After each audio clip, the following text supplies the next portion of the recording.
Today on the Cloth Diaper Podcast, I have an amazing guest. A former volunteer of the Rebecca Foundation provides insight into the organization's recent collapse. The Cloth Diaper Podcast is a weekly podcast dedicated to everything cloth diaper. We talk to brands, mamas, and retailers from around the world.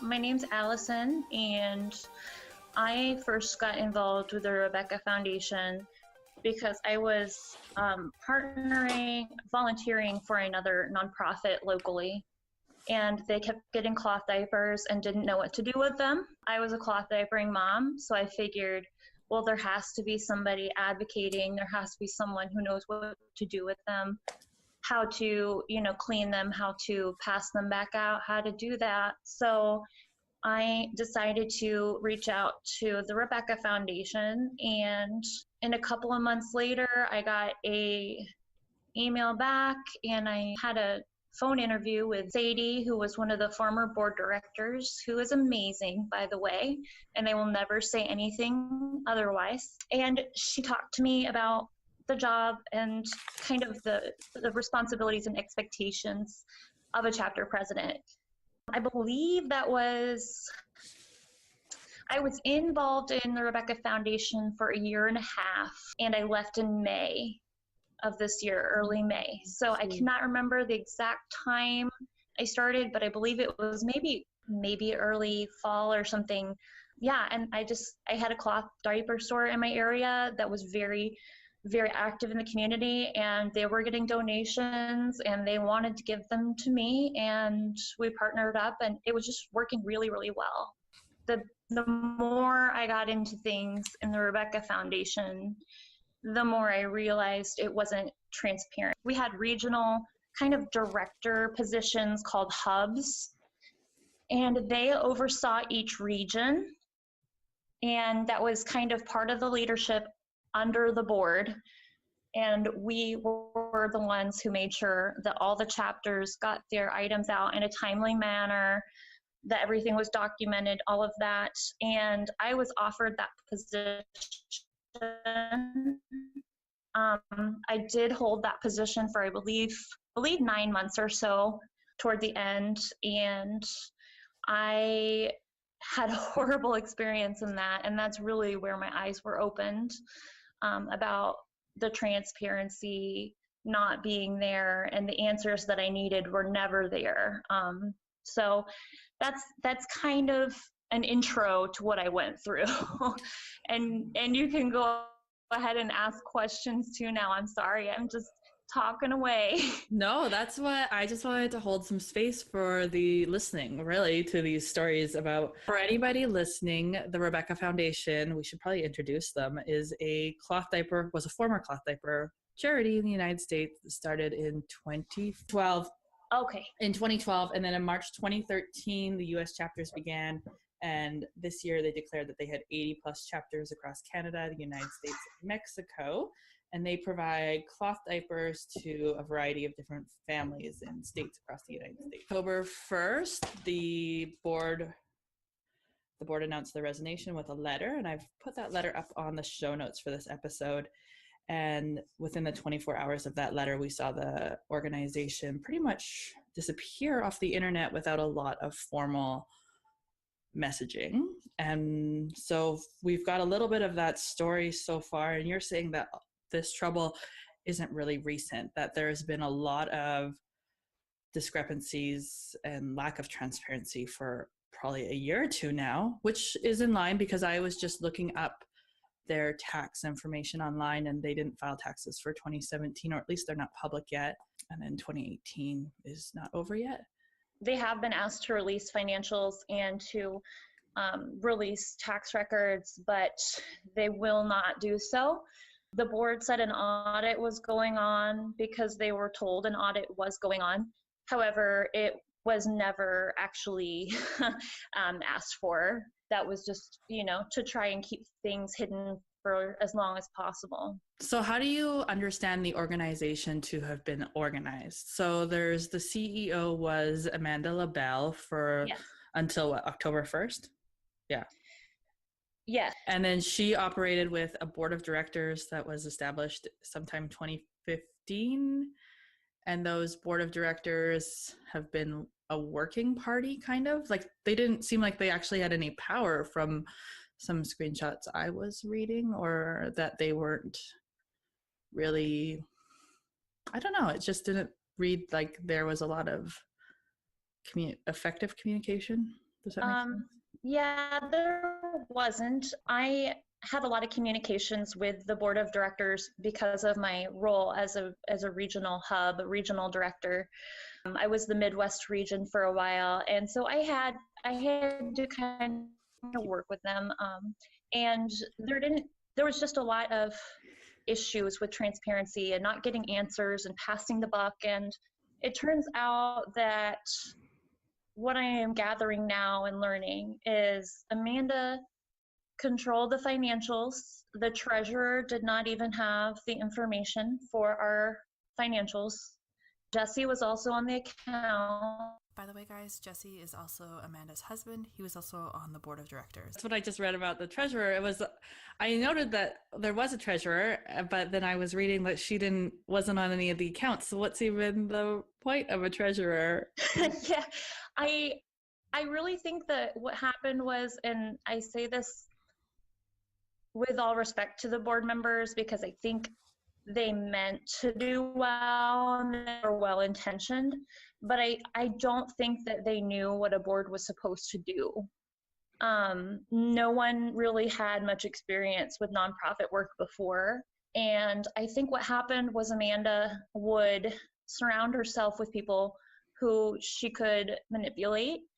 And from talking to them, that's kind of what they're saying, that when anyone brought something up, Amanda alleged she was being attacked and people were going after her. And so then the board would stand up for her and defend her. And even when they were told lies over and over, they didn't want to believe it. And to me, at first, that seems like a cop-out, because I saw it and I left and I even whistle blew. So to me, it seems like a cop-out at first, but at the same time, I think it's important to remember that a lot of the board members were close to Amanda. They knew Amanda outside of the foundation. They were friends. They, did things together, their families. So I think it would be hard probably for me as well if I found out one of my best friends was using me and lying, I think they didn't want to admit it. Trust in general is to acknowledge that is hard, that you've been betrayed. Yeah. And even I think a lot of the chapter presidents this week feel very conflicted and very confused about what's all gone on, and trying to put those pieces together and understand. In some aspects, you're calling attention that some members of the board could have been more proactive in the past couple months in trying to escalate the situation. Knowing the full picture, they see that now and they're acknowledging that now, but being so ingrained in the middle of the Amanda culture, it was very much like Mean Girls. It was very Regina George. It was very one thing to your face and another behind your back. So you know what? I think we should also probably just remember that a lot of these women are just moms involved in the community, right? And that you jump into a nonprofit, I wouldn't even know where to start myself, right? Me neither. I thought they would tell me. And, and just to come to find out that we were all pretty novice, and that's, awesome that it was grassroots and volunteer run and that we were trying really hard to make a difference. But at the same time, in the end, you do need to have people who understand nonprofits and how they work and nonprofit law and, financial transparency and all of those things, or it cannot work. No, it won't work. And that's exactly what we've seen that unfold. I work with a few other nonprofits, Hike It Baby, for example, right, which has been growing massively in the United States over the last 2 years, and that's been their biggest challenge. But they've consulted with lawyers, and they bring in nonprofit specialists, and they're working through making sure that all of that is there. Awesome. And that's awesome. And that's been one of my questions today has been, well, so what do we do now? Like, we just saw the Rebecca Foundation, which is like a staple name in the cloth diaper community, fall apart because of lack of transparency. And now I'm second guessing everything. So what, from your perspective, do we need to do when we see a cloth diaper charity? Do we trust the words of all of them, or do we need to start questioning and asking questions? I think that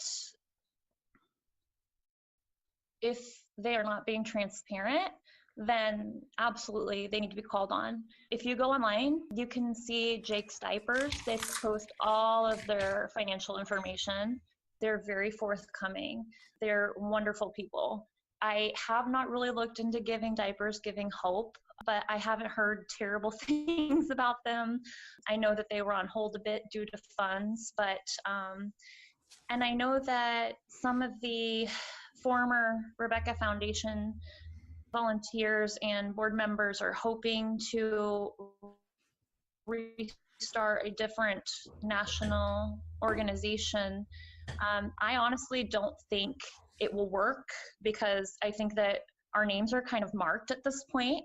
I think that the integrity has been, compromised on most of us, if not all of us, really. And I think that really you have to do a local level. Local level, people want to give more. Local level benefits people directly in your area. I mean, that's really honestly what I'd say, is that we need to get local, regional, statewide diaper banks to be more friendly to cloth diapers. I love that you say that, because last night when I'm looking through all of this and I'm thinking about, I know you didn't know about the podcast till now, but I've talked to a few other moms. This is my 10th show. And one of the things that they have told me that they feel we need is more cloth diaper communities. And continually they've been saying this need, not necessarily for this internet community, but for local. Yes. For in-person, in-place communities. So hopefully exactly what you've just said, that's the benefit that we might get out of the Rebecca Foundation, is that these chapters are going to be able to create local support systems that really can empower a local community space, which I think we need so much right now. Honestly, it was kind of set up for failure. We were all incorporated through one chapter, and that was the Bend chapter through Amanda's bank. So what would happen is people would get gung-ho and get excited and join. Mm-hmm. It was very easy to join. You didn't have to make any financial commitment. You just needed to have a short phone interview and sign a form. When I was on the team for new membership, I voiced concerns that I thought maybe we needed to be a little more digging into people's backgrounds, making sure they were qualified, and that they weren't going to be financially burdening their family, because you do have to upkeep your washing machine, you do have to use detergent, you do have to drive, things like that. But Amanda said she wanted to give everybody a chance, and so I deferred to her judgment. It was set up so it was a constant revolving door. We would have people join. All you had to do was sign a quick form and do a phone interview. We had a really informal process with the whole training program. They were assigned to a regional director and let loose. We had a form of communication and a website that had all of our loan information, family information, anything. Everything we needed to see. We were not trained to properly look at, analyze, and share public or private information. The access to things like people's insurance or their medical records, things like that, they would often send in as their of residency and things like that. Very few people had access to those things, But we all did have access to quite a bit of information on people. And so, yeah, it was just it was set up for people to kind of flounder, to either sink or swim. And what I would find would happen would be people would come in very enthusiastic, they would hold fundraisers or get a lot of donations in the first, 90 days. Then they would realize it was more work than they wanted to do, or they would realize that it was just, something they weren't going to commit to long term. And then they would leave, or they would go inactive. And you could take a break, go on hold as long as you needed with no repercussion. If you did not send a package to a lone family, you had no repercussions. You weren't evoked status, you weren't evoked standing, you weren't, 3 strikes, you're out. There was nothing. So when I was a hub, that was one of my problems I had, was I would say, well, how do I keep people accountable if it doesn't matter? And quite often families wouldn't get what they were promised, and they would never know who to speak to. They didn't even know who their chapter president was to get the help they needed. So it was just not set up well. And I really do think that was part of the way she wanted it to be, so that no one would catch on. She moved like 3 different times during the whole experience. They were founded in Tennessee, I believe, or Texas. I can't remember. Tennessee. Okay. And then she moved to Texas, and then she moved somewhere else in Texas, and then to Bend, Oregon. Yeah. And everywhere she has said that people did not support her, and she didn't understand why. All of us are thinking, well, it must just be cloth diapers that people aren't ready for it. I think we're starting to see more of the whole picture now, that maybe they were realizing her game faster than we were. That's one of my, to completely segue, though, as much as I would love to continue to talk about that chapter flundering, you really do. I mean, that is a huge issue in itself, is looking at it. Well, here we are that we're revealing that Amanda, the CEO, wasn't very trust-free, but we also can't confirm that every chapter president is somebody who is a leader in the community that is worth entrusting that information to. Right? Yes, anybody could apply to be a president, is what you're saying, and they could have access to diapers, information, and the organization, which is also detrimental and scammy, to say the least, right? Which opens up the organization to so much potential scam. So much. I know. That's terrifying. And then going on to your topic about Amanda, that's something I've also been reading in the threads, and I had written down, is that people are coming out in Facebook groups about their experiences with Amanda and the organization, and that there's a trend that the feelings was not good. People had negative interactions with her, they had vibes, and it's so easy if I was to come up to you and be like, I had a vibe about so-and-so, you're gonna look at me like, cool, okay, you might believe me a little bit, but not if you didn't have that vibe too, right? Yeah, exactly. Yeah. So if there's a lot of people having positive and just a few negative, or people are too scared to say that they had a negative experience with somebody, or that it means anything of her character because she is trying to do something that appears to look good, right? Yes. How do you say, oh, you know what, I feel like she feels scammy, but she's doing this really great thing. So maybe that outweighs each other, and now we're saying, oh, that doesn't really, does it? And that's why a lot of the board members, well, not a lot, but I think a lot of them really didn't know what they were supposed to be doing, and did not know how much lying was going on. There was one board member who I talked to extensively about it, and she saw the problems, but she wanted to stay within the organization to change from within, and she believed that ultimately Amanda would step down if confronted with enough information. A troublemaker, I guess, because I saw it and I said, no. I completely shut down. I did not talk to people when I left for a month or so. I blocked almost everyone, and still kept a lot of people blocked for a while from the foundation because I was paranoid.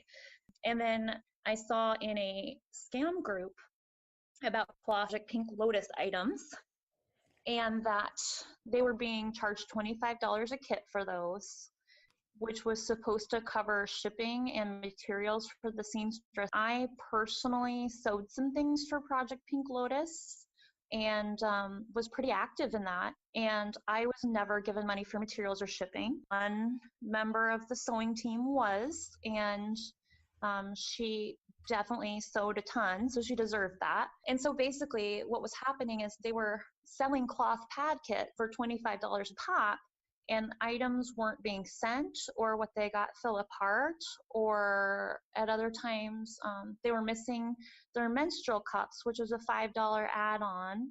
Another thing was that people would apply and they'd be told that they'd receive their items within 3 weeks, and it would take sometimes 6-9 months, and they wouldn't be offered a refund. So I started seeing this misinformation being circulated in that group that, well, the reason the Rebecca Foundation isn't sending pads is because they don't have the donations and the volunteers to do so.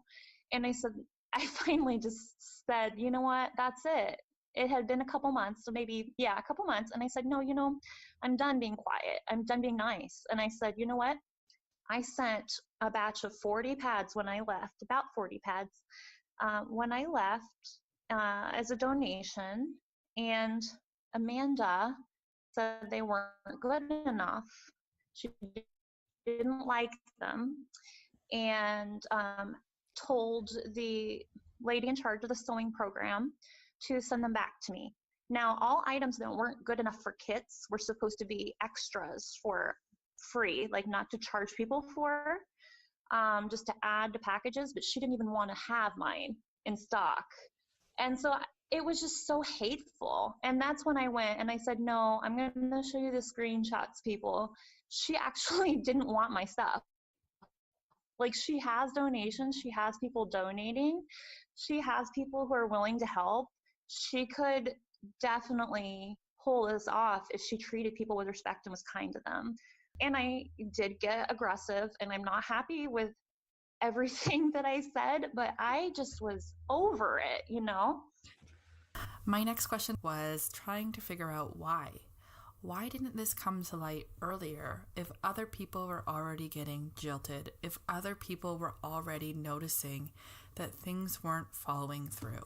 Yes, because I think that everybody was so worried about not being implicated, or about saving face, or about appearing mean. I mean, I think, and also, like, there's a tendency of women, I think, that we don't want to be mean. We don't want to hurt people. We don't want to come off that way. We don't want people to think ill of us. Or if we fail, we don't know all the facts. Yeah. Oh, yeah. And, like, we're moms, and we're very compassionate people. We joined a group like this so that we could help others. We're not people who would easily go out of our way to bash people or to harm others. So it's just completely counterintuitive to the type of people that were involved in the Rebecca Foundation and the type of advocacy we were doing. It's not something that, most of us were willing to put our names, put our information out there. And Amanda was so hateful and had the board so wrapped around her fingers, and repeating company lines, and kept repeating things, expectations, ways we were supposed to address questions, things like that, that it just, it was quite frankly scary that you were going to be lashed at, that you were going to be treated poorly. So I just think that everybody was so worried about how it would affect them as a person that we all are. We all want to protect ourselves and our families. I'm not, saying anything against that. I think they were worried about how it would come across, how they would be perceived on the internet, how they would be labeled by the Rebecca Foundation. And I have found when I left the Rebecca Foundation that a lot of people already knew what was happening. They just also were afraid. Yeah. And that, just everything you just said there is the answer to one of my little questions that I had for you guys today. And I see that Renee is not joining us, so we will I'll chat with her another time one-on-one. But was that... Renee will join me for a short interview as soon as we get the stars aligned again. I will share her stories and experience on the podcast as soon as I can, so stay posted. Is the cloth diaper community particularly vulnerable to scammers? And everything you just said there is one of the reasons why the cloth diaper community is particularly vulnerable to scammers, is that we are women who are nice, and we find reasons to forgive or to allow a lot of leeway in things. And this is really evident of why this is not the first time the cloth diaper community has been taken advantage of. There are plenty of stories on the internet about that. I think this really, to me, resonates a lot with the original blow up in the cloth diaper community that led to Fluff Love and CD Science with Kate and the cloth diaper commendium back in 2014 when she claimed she had the fire, right? And then the donations poured in, but there were a lot of people, like, it came to that point that she was such a leader in the community that everybody trusted her. They didn't think to doubt it. And when somebody finally did and finally said it, it totally blew up. And and this is not the first time for the cloth diaper community, and it's sad that there's a second time.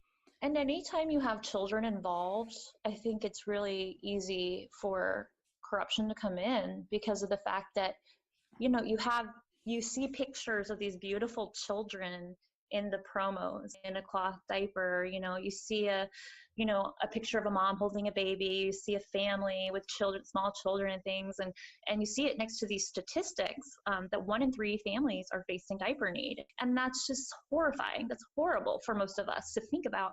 And I think that we're inclined to want to help others, and so, and especially with cloth diapering, because when we're done with our diapers, we don't want to toss them. So I think that definitely it makes sense that people can be maybe a little forgiving in the cloth diaper community, but I don't think that's on us. I think that's on the people taking advantage. The scary statistic that I found this morning, this particularly to nonprofits, is that every year $77 million is fraudulently disappears from nonprofits in the United States. It's not just the cloth diaper community. Yes. We have to ask questions, and we have to be not scared to ask that question. That if we want to give money, that we are allowed to say, hey, I want to know what's going on here. Absolutely. They work for us. I mean, really. And I think that we see that in the way that Jake's Diapers has a servant attitude. I love that about them. Now, I'm not involved with Jake's Diapers. After all these conversations and reading, that's really the only thing I feel we can really leave with people, is to, even as local groups join up, is to make sure that you ask, well, ask whatever question that you want to ask. Yes. And if they can't answer it, then move along. We don't have to be obligated. I mean, I know this sounds horrible, but we're not obligated to, this is a hard time in our lives. We're not obligated to lift up every single person we see. Now, I try to when I can, but it can't be to the point where it is harming you and harming your emotional wellness and harming your financial wellness. And that's a lot of what was happening in the Rebecca Foundation. There were chapter presidents who were selling personal items so that they could buy gas, so that they could deliver. There were people who had just, and they were well-intentioned. And that's wonderful. And I'm not trying to discount what they did, but no one in need should be having to feel like they need to lift up the people that also have needs. When we all can do this together, collectively, we can take care of each other. This doesn't need to be one person's job or another person's job or one nonprofit's job. The Rebecca Foundation as an organization, from what I'm beginning to understand, has received thousands upon thousands of dollars in donations. So there's no reason really that chapters should have been in that position if things have been run accordingly, appropriately, proper setups had happened. There's a ton of issues here that we've unfolded that really compound a lot of the... Well, yeah. And I mean, and then you see with her political campaign what happens with that. Yeah, right. Like, that's a great way to know that, I guess that's probably one of the dominoes. Things really hit the fan when that rolled out, that she lied on a Political campaign. I don't know how she thought she would get away with it forever. And it was so silly. Like, none of us in the Rebecca Foundation would have cared if she did not have a degree. If she was doing her job and was professional, no one would have cared. Just don't pretend that you have a degree. It's pretty simple. Right? Yeah. I guess. It's not hard to do. I don't have any more questions. Did you have any final thoughts? Anything that I didn't cover that you really want to bring to light today? I guess just know that your local chapter was probably trying to do their best. Yeah. And if you can, reach out to your local chapter if you have one and they're active, because they're processing a lot and they're brokenhearted too. I would just tell them thank you for your service if you can, and say, what can I do? Is there any way I can help you? Start a community program or start a small cloth diaper scholarship through a cloth diaper store, or even, talk to the local diaper banks or the local pregnancy resource centers and say, hey, is there room to add some cloth diapers? Is there room to add a diaper program? Because I think if the chapter presidents, if they were given community support, it would maybe make them more apt to wanting to continue advocacy, and to not do so in a national forum. If you're listening to this and you've heard Allison say that if you're looking to help with this situation, to go talk to your chapter presidents, what I've heard Allison also say in today's episode is, please don't volunteer to help if you don't have the space in your life. If it's going to sacrifice something in your life, then this is not the right time for you to make that step. Yes. But if you have the space in your life and that you have the time or you have the resources, whatever those resources are, then that's something that you can do, is go and chat with your local president or vice president and see how you can help her or how you can help your community or whatever other resources are available in your community. But don't do that if it's going to overextend you guys. Don't overdo it. Yes. Don't overextend yourself. I know a lot of people need reminders that it's okay to say no. This is the point in the show that we got interrupted by tiny children. I wanted to say, and not be specific, that I did try and continue some advocacy at the local level, but there are just a lot of things, a lot of facets to working in advocacy, to working in, diapering and things. And, I had to say to myself, you know what? You're really not cut out for this. like I'm great with creative aspects and marketing and things like that, but I'm just that great at, looking at financials, looking at those things. So I did resign there in good graces, because I just, it's okay if you find time to volunteer, make feeds are enjoyable for you, do what makes you happy and help others through that, I guess would be my advice. Yeah. And I always end every podcast with asking moms to share their best piece of advice for new parents. And I think that sums it up perfectly. Good. Yeah. All right. No problem. Yeah. Thank you so much. Go feed your children.